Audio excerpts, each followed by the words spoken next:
ಸ್ವಾದ ಸರೋವರಕ್ಕೆ ಸ್ವಾಗತ. ಜೈರಾ ಮತ್ತು ಲತಾ ಮಾಡುವ ನಮಸ್ಕಾರಗಳು.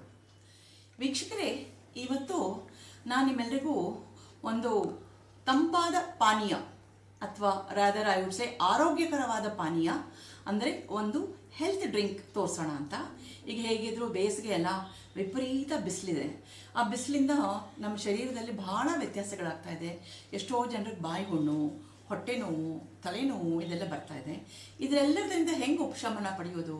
ಇದಕ್ಕಾಗಿ ಒಂದು ಆರೋಗ್ಯಕರವಾದ ಒಂದು ಹೆಲ್ತ್ ಡ್ರಿಂಕ್. ಈ ಡ್ರಿಂಕ್ನ ಚಿಕ್ಕ ಮಕ್ಕಳು ಕುಡಿಬೋದು, ಮಧ್ಯವಯಸ್ಕರು, ದೊಡ್ಡವರು ಮತ್ತು ನಮ್ಮಂಥ ಹಿರಿಯರು ಕೂಡ ಕುಡಿಬೋದು. ಅದು ಮಾಡಿ ತೋರಿಸ್ಬೇಕು ಅಂತ ಇದ್ದೀನಿ. ಅದಕ್ಕೆ ಏನೇನು ಪದಾರ್ಥಗಳು ಬೇಕು ಅಂತ ನೋಡೋಣವಾ? ಈ ಆರೋಗ್ಯಕರವಾದ ಡ್ರಿಂಕ್ ಮಾಡೋದಕ್ಕೆ ನಾನು 1 ಕಪ್ಪು ಹೆಸರು ಕಾಳು ತೊಗೊಂಡಿದ್ದೀನಿ. ಪೂರ್ತಿ 1 ಕಪ್ ಹೆಸರು ಕಾಳು ತೊಗೊಂಡಿದ್ದೀನಿ. ಅದೇ ಕಪ್ಪಲ್ಲಿ 1/4 ಭಾಗದಷ್ಟು ಅಕ್ಕಿ ತೊಗೊಂಡಿದ್ದೀನಿ. ಇದು ದಿನ ಏನು ನಾನು ರೆಗ್ಯುಲರಾಗಿ ಬಳಸ್ತೀನಲ್ಲ ಆ ಅಕ್ಕಿ ತೊಗೊಂಡಿದ್ದೀನಿ. ಮತ್ತು ಒಂದು 20 ಬಾದಾಮಿ ತೊಗೊಂಡಿದ್ದೀನಿ. ಈ ಹೆಸರು ಕಾಳನ್ನ ಮತ್ತು ಅಕ್ಕಿನ ಒಂದು ಬಿಳಿ ಟವಲಲ್ಲಿ ಕ್ಲೀನಾಗಿ ಒರೆಸ್ಕೊಂಡಿದ್ದೀನಿ. ಯಾಕಂದರೆ ಇದನ್ನು ತೊಳಿಬಾರ್ದು.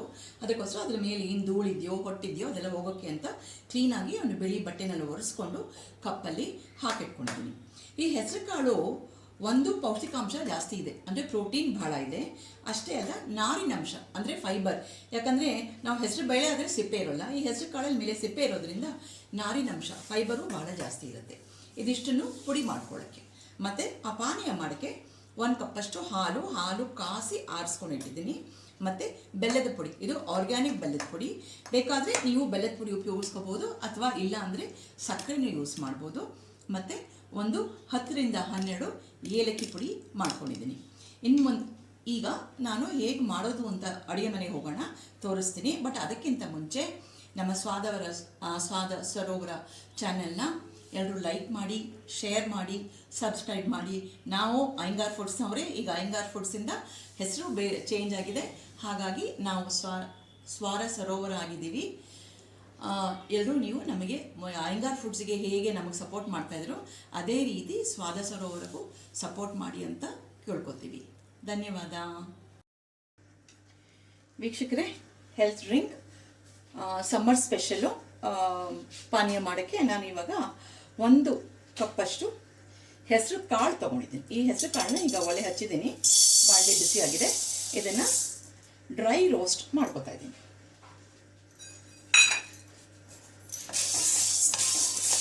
ಇದು ಹೊಂಬಣ್ಣ ಬರಬೇಕು.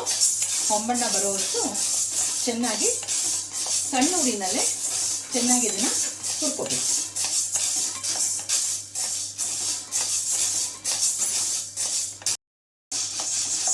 ಹೆಸರು ಕಾಳು ಆಗಿರೋದ್ರಿಂದ ಇದು ಬೇಗ ಹುರ್ಕೊಂಡ್ಬಿಡುತ್ತೆ. ನೋಡಿ, ಫುಲ್ ಹಸಿರು ಬಣ್ಣ ಆಯಿತು. ಈಗಾಗಲೇ ಬಣ್ಣ ಬದಲಾಗಿದೆ. ನಾನು ಹಾಕಿ ಹುರಿಯೋಕ್ಕೆ ಶುರು ಮಾಡಿ ಇನ್ನೂ 1 ನಿಮಿಷ ಆಗಿಲ್ಲ.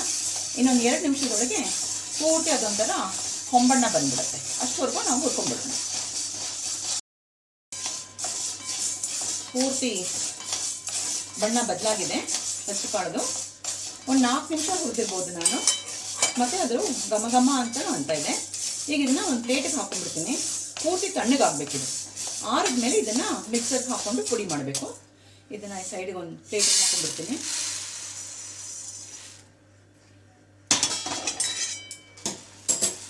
ಮತ್ತು ಇವಾಗ ಇದೇ ಬಾಣಲಿಗೆ 1/4 ಕಪ್ಪಷ್ಟು ಅಕ್ಕಿ ಇಟ್ಕೊಂಡಿದ್ನಲ್ಲ, ಅಕ್ಕಿ ಹಾಕೋತಾ ಇದ್ದೀನಿ. ಅಕ್ಕಿ ಏನು ಬೇಳೆ ಅಷ್ಟೇನು ಹುರಿಬೇಕಾಗಿಲ್ಲ, ಆದರೂ ಸ್ವಲ್ಪ ಅದು ಹುರಿದ ವಾಸನೆ ಬರಬೇಕು, ಹುರಿದ ಘಮ ಅಂತ ಅನ್ಬೇಕು. ಅಕ್ಕಿನೂ ಹುರಿದಿದೆ, ಸ್ವಲ್ಪ ಬಣ್ಣ ಬದಲಾಗಿದೆ, ಹೊಂಬಣ್ಣ ಬರ್ತಾ ಇದೆ. ಈಗ ಇದನ್ನು ಆ ತಟ್ಟೆ ಜೊತೆಗೆ ಹೆಸರು ಕಾಳಿನ ಜೊತೆಗೆ ಹಾಕೊಂಡ್ಬಿಡೋಣ. ನೆಕ್ಸ್ಟು 20 ಬಾದಾಮಿ, ಇದನ್ನು ಹುರ್ಕೊಳ್ಳೋಣ. ಎಲ್ಲನೂ ಡ್ರೈ ರೋಸ್ಟ್. ಬಾದಾಮಿನೂ ಚೆನ್ನಾಗಿ ಹುರಿದಿದೆ. ಈಗ ಆಫ್ ಮಾಡಿಬಿಟ್ಟು ಇದನ್ನು ಒಂದು ಸ್ವಲ್ಪ ಆರಿಸ್ಕೊಂಡ್ಬಿಡ್ತೀನಿ. ಆರಿಸ್ಕೊಂಡ್ಬಿಟ್ಮೇಲೆ ಆ ಹೆಸರು ಕಾಳು, ಅಕ್ಕಿ ಮತ್ತು ಬಾದಾಮಿ ಮಿಶ್ರಣನ ಪುಡಿ ಮಾಡ್ಕೊಂಡ್ಬಿಡೋಣ. ಸ್ವಲ್ಪ ಆರಿಸ್ಬಿಡೋಣ. ಇವಾಗ ಮಿಶ್ರಣ ಪೂರ್ತಿ ತಣ್ಣಗಾಗಿದೆ ನೋಡಿ, ಹೀಗಾಗತ್ತೆ. ಪೂರ್ತಿ ತಣ್ಣಗೆ ಆರಿದ್ಮೇಲೆ ಇದು ಹೇಗಿರಬೇಕು ಅಂದರೆ ಈ ಹೆಸರು ಕಾಳು ಬಾಯಿಗೆ ಹಾಕ್ಕೊಂಡ್ರೆ ಕಟಮ್ ಕುಟುಮ್ ಅಂತ ಶಬ್ದ ಬರಬೇಕು, ಅಷ್ಟುವರೆಗೂ ನೀವು ಹುರ್ಕೋಬೇಕು. ಇದನ್ನು ಈಗ ನಾನು ಡ್ರೈ ಮಿಕ್ಸರ್ ಜಾರ್ಗೆ ಹಾಕ್ಕೊಂಡು ಪುಡಿ ಮಾಡ್ಕೊತೀನಿ. ತುಂಬ ನೈಸಾಗಿ ಪುಡಿ ಆಗಲ್ಲ ಇದು, ಇಲ್ಲ ತುಂಬ ತರ್ತರಿಯಾಗೂ ಇರಲ್ಲ, ಸ್ವಲ್ಪ ಚಿರೋಟಿ ರವೆ ಮಧ್ಯದಲ್ಲಿ ಅಂತ ಇಟ್ಕೊಳ್ಳಿ, ಆ ಥರ ಬರುತ್ತೆ. ಅಷ್ಟು ಪುಡಿ ಮಾಡ್ಕೊಂಡು ಬರ್ತೇನೆ ಈಗ ಮತ್ತೆ. ವೀಕ್ಷಕರೇ ನೋಡಿ, ಈಗ ಪುಡಿ ಪುಡಿಯಾಗಿದೆ, ತುಂಬ ನೈಸಾಗೂ ಆಗಿಲ್ಲ, ಇಲ್ಲ ತುಂಬ ತರಿಯಾಗೂ ಆಗಿಲ್ಲ, ಹಾಗಾಗಿದೆ. ಇದಕ್ಕೆ ನಾನು ಏಲಕ್ಕಿ ಇಟ್ಕೊಂಡಿದ್ದಲ್ಲ, ನಾನು ಪುಡಿ ಏಲಕ್ಕಿ ಇಟ್ಕೊಂಡ್ಬಿಟ್ಟಿದ್ದೀನಿ.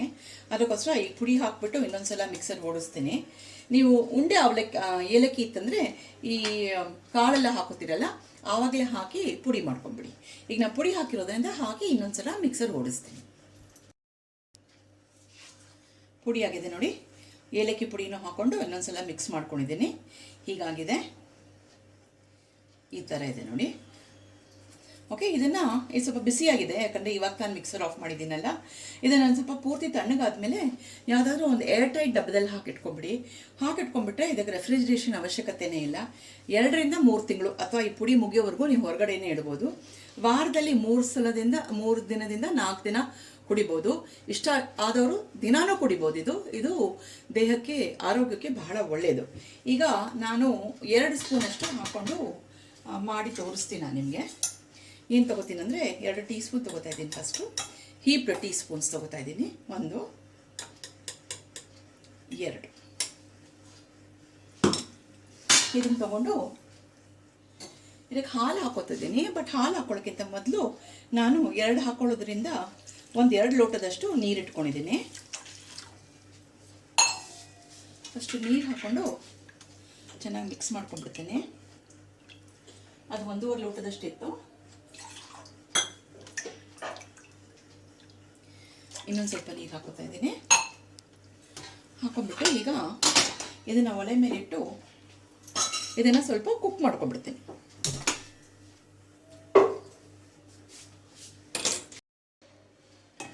ಎರಡು ಸ್ಪೂನಷ್ಟು ಹಾಕಿದೆ. ಅದಕ್ಕೆ ಫಸ್ಟು ತಣ್ಣೀರು ಹಾಕ್ಕೊಂಡು ಚೆನ್ನಾಗಿ ಮಿಕ್ಸ್ ಮಾಡ್ಕೊಂಡ್ಬಿಟ್ಟೆ.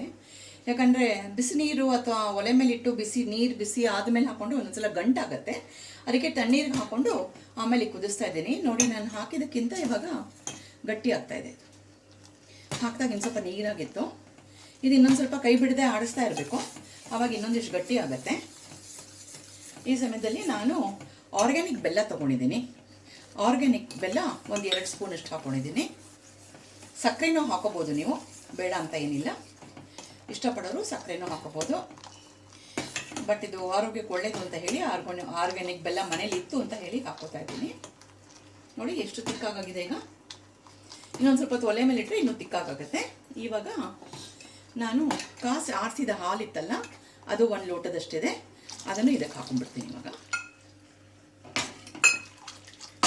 ಹಾಕ್ಬಿಟ್ಟು 1 ನಿಮಿಷ ಸ್ವಲ್ಪ ಕೈ ಆಡಿಸ್ಬಿಟ್ರೆ ಪೂರ್ತಿ ರೆಡಿ ಆಗಿರುತ್ತೆ. ನಮ್ಮ ಪಾರಿಜ್ ಅನ್ನಿ, ಹೆಲ್ತ್ ಡ್ರಿಂಕ್ ಅನ್ನಿ, ಆರೋಗ್ಯಕರವಾದ ಪಾನಿ ಅಂತ ಹೇಳಿ ಅದನ್ನು ಕುಡಿಬೋದು. ಇದನ್ನು ಹೀಗೆ ಬಿಸಿಯಾಗೇ ಸೇವಿಸ್ಬೋದು. ಇಲ್ಲಪ್ಪ ಸ್ವಲ್ಪ ತಣ್ಣಗಿರೋದು ಕುಡಿಬೇಕು ಇಷ್ಟ ಅಂತ ಹೇಳಿದ್ರೆ ಸ್ವಲ್ಪ ರೂಮ್ ಟೆಂಪ್ರೇಚರ್ ಬಂದಮೇಲೆ ಫ್ರಿಜ್ಜಲ್ಲಿಟ್ಟು ಕುಡಿಬೋದು. ಮತ್ತು ಇದಕ್ಕೆ ಮೇಲೆ ನೀವು ತೆಂಗಿನಕಾಯಿ ತುರಿ ಅಥವಾ ಡ್ರೈ ಫ್ರೂಟ್ಸು, ಬಾಕಿ ಗೋಡಂಬಿ, ದ್ರಾಕ್ಷಿ ಏನು ಬೇಕಾದರೂ ಹಾಕೋಬೋದು. ನಾನು ಏನೂ ಇಲ್ಲದೆ ಪ್ಲೇನಾಗಿ, ಯಾಕಂದರೆ ಬಾದಾಮಿ ಇದ್ರೊಳಗೆ ಆಲ್ರೆಡಿ ಹಾಕಿದ್ದೀನಿ ಅಂತ ಏನೂ ಇಲ್ಲದೆ ಪ್ಲೇನಾಗಿ ಹಾಗೆ ಕುಡಿತಾ ಇದ್ದೀನಿ.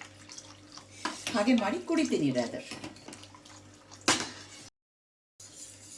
ಚೆನ್ನಾಗಿ ಕುದ್ದಿದೆ ನೋಡಿ. ಈ ಕನ್ಸಿಸ್ಟೆನ್ಸಿ ಬಂದಿದೆ. ಇನ್ನೊಂದು ಸ್ವಲ್ಪ ಗಟ್ಟಿ ಬೇಕು ಅಂದವರು, ಈಗ ನಾನು 2 ಲೋಟಗೆ 2 ಸ್ಪೂನ್ ಹಾಕಿದ್ದೀನಿ. ಇನ್ನೊಂದು ಸ್ವಲ್ಪ ಗಟ್ಟಿ ಬೇಕಪ್ಪ, ಗಟ್ಟಿ ಗಂಜಿ ಹಂಗೆ ಕುಡಿಬೇಕು ಅಂತ ಆಸೆ ಪಟ್ಟವರು 3 ಸ್ಪೂನು ಅಥವಾ 4 ಸ್ಪೂನ್ ಹಾಕ್ಕೊಳ್ಳಿ. ಮತ್ತು ಇಷ್ಟಪಟ್ಟವರು ಸಕ್ಕರೆ ಹಾಕೋಬೋದು. ಡ್ರೈ ಫ್ರೂಟ್ಸು ಇಷ್ಟಪಟ್ಟವ್ರು ಹಾಕೋಬೋದು. ಇಷ್ಟ ಆಗಿದೆ. ಇದೊಂದು ಸ್ವಲ್ಪ ಆರಕ್ಕೆ ಬಿಡ್ತಾ ಇದ್ದೀನಿ. ಆರಕ್ಕೆ ಬಿಟ್ಬಿಟ್ಟು 1 ಲೋಟಗೆ ಹಾಕ್ಕೊಂಡು ನಾನು ಇದನ್ನು ಇವಾಗ ಸೇವಿಸ್ತೀನಿ. ಸೇವಿಸ್ಬಿಟ್ಟು ಹೇಗಿದೆ ಅಂತ ಹೇಳ್ತೀನಿ ನಾನು ನಿಮಗೆ. ವೀಕ್ಷಕರೇ, ನಾವೊಂದು ಅರ್ಧ ಲೋಟದಷ್ಟು ತೊಗೊಂಡಿದ್ದೀನಿ. ಇನ್ನೂ ಸ್ವಲ್ಪ ಬಿಸಿಯಾಗಿದೆ, ಇಷ್ಟು ತಿಕ್ಕಾಗಿದೆ. ಈಗ ಒಂಚೂರು ಕುಡಿದು ನೋಡ್ತೀನಿ ಹೇಗೆ ಬಂದಿದೆ ಅಂತ.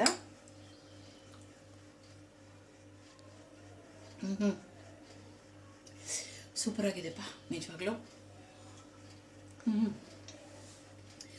ಬೆಲ್ಲ ಸರಿಯಾಗಿ ಬಿದ್ದಿದೆ, ಹದವಾಗಿದೆ. ತುಂಬ ಸಿಹಿನೂ ಅಲ್ಲ, ತುಂಬ ಸಪ್ಪೆನೂ ಅಲ್ಲ. ಆ ಯಾಲಕ್ಕಿ ಘಮ ಬರ್ತಾ ಇದೆ, ಮತ್ತಿದು ಹೆಸರು ಕಾಳು ಏನು ಹುರಿದಿದ್ದೀವಲ್ಲ ಎಲ್ಲೋ ಒಂದು ಕಡೆ ಆ ಹೆಸರು ಕಾಳು ಘಮನೂ ಇದೆ. ಸೊ ಇದು ಮನೆ ಮದ್ದು. ಈಗ ಏನಾಗಿದೆ ಅಂದರೆ ಬರ್ತಾ ಬರ್ತಾ ನಾವುಗಳೆಲ್ಲ ಬಹಳಷ್ಟು ಔಷಧಿಗಳ ಮೇಲೆ ಡಿಪೆಂಡ್ ಆಗಿಬಿಟ್ಟಿದ್ದೀವಿ. ಬಟ್ ನಮ್ಮ ಊಟದಲ್ಲೇ ಔಷಧಿ ಇದೆ ಅನ್ನೋದು ಮರ್ತು ಬಿಟ್ಟಿದ್ದೀವಿ ನಾವು. ನೋಡಿ, ಇದರಿಂದ ನಮ್ಮ ಬಾಯಿ ಹುಣ್ಣು ಮತ್ತು ಈ ಬೇಸಿಗೆಗೆ ಶರೀರ ತುಂಬ ಕಾವಾಗುತ್ತೆ, ಹೀಟ್ ಆಗುತ್ತೆ ಅಂತಿರಲ್ಲ, ಅದೆಲ್ಲ ಮಾಡಿದ್ರೆ ತುಂಬ ಕಡಿಮೆ ಆಗುತ್ತೆ. ಇದನ್ನು ಉಪಯೋಗಿಸಿದ್ರೆ ಕಡಿಮೆ ಆಗುತ್ತೆ. ಸೊ ಖಂಡಿತ ಇದನ್ನು ಮನೇಲೆ ನೀವು ಟ್ರೈ ಮಾಡ್ಬೋದು ಅಂದ್ಕೊಂಡಿದ್ದೀನಿ. ಸುಲಭವಾಗಿದೆ. ಮತ್ತು ಮಕ್ಕಳು ಕೊಟ್ಟರಂತೂ ಅವ್ರಿಗೆ ಹಾಲು ಜೊತೆಗೆ ಹಾಕಿ ಕೊಟ್ಬಿಟ್ರೆ ಮಕ್ಕಳು ಹಾಲು ಕುಡಿಯಲ್ಲ ಅಂತಿರಲ್ಲ. ನೀವು ಬಾಕಿ ಎಲ್ಲ ಹೆಲ್ತ್ ಡ್ರಿಂಕ್ಸು, ಆ ಡ್ರಿಂಕು ಈ ಡ್ರಿಂಕು ಅಂತ ಅಂಗಡಿಯಿಂದ ತೊಗೊಂಬಂದು ಮಾಡೋ ಬದಲು ಇದು ಮನೆ ಮದ್ದು. ಇದನ್ನ ಏನು ಹಾಕಿರ್ತೀರಾ ಅಂತ ನಿಮಗೆ ಗೊತ್ತಿರುತ್ತೆ, ಅಚ್ಚುಕಟ್ಟಾಗಿರುತ್ತೆ. ಮಕ್ಕಳಿಗೆ ಖಂಡಿತ ಇದು ಆರೋಗ್ಯ.